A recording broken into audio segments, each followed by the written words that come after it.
Rumah Ustaz Yusuf Mansur di wilayah Condoh, Kota Tangerang, kembali dibesarkan oleh penduduk. Warga mengaku sebagai korban investasi yang menuntut bahwa Yusuf Mansur telah mengembalikan uang mereka. Tindakan sebagai aktor dalam investasi batubara dalam investasi terjadi pada hari Rabu. Yusuf Mansur bukan tempat rumahnya dibesarkan. Lusinan orang yang bertemu dengan pengacara Yusuf Mansur, Ari Sunaraya.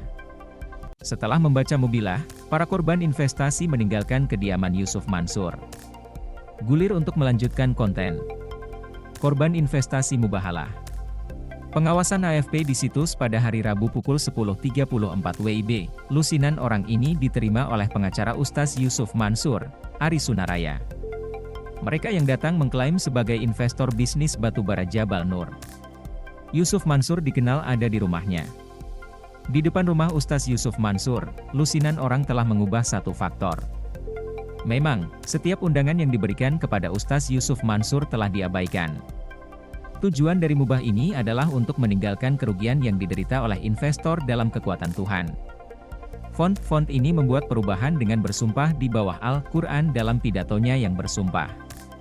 Berikut ini adalah isi orang gila yang dibaca oleh salah satu korban, Zaini Mustafa. Bismillahirrohmanirrohim.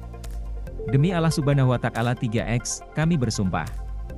1. Kami, investor bisnis batubara Jabal Nur, Masjid Darussalam, Kota Cibubur, yang pada awalnya merupakan perusahaan batubara yang disajikan oleh Jam'an Nur Chotib Mansur alias Ustadz Yusuf Mansur alias Yusuf Mansur di Masjid Darustal Kota Pariwisata Cibubur. 2. Kami, investor, telah benar-benar menyimpan uang investasi di sektor batubara. 3. Sampai sekarang, modal investasi kami belum dikembalikan, dan laba tidak didistribusikan baik sebagai janji Jam'an Nur Chotib Mansur alias Ustaz Yusuf Mansur alias Yusuf Mansur dan teman-temannya. 4. Saat Anda tidak membayar atau kemacetan lalu lintas, Jam'an Nur Chotib Mansur alias Ustadz Yusuf Mansur alias Yusuf Mansur dalam janji pariwisata Cibubur akan memulihkan ibu kota investor dengan pengganti kita. 5. Apa yang kita katakan di atas adalah kebenaran dan tidak berbohong. Jika itu tidak benar, kebohongan, kita, investor dan keluarga kita, siap untuk segera dikutuk, diazab dan dihancurkan yang dihancurkan oleh Allah Subhanahu wa Ta'ala. 6. Tetapi sebaliknya, jika deklarasi Jam'an Nur Chotib Mansur alias Ustadz Yusuf Mansur alias Y.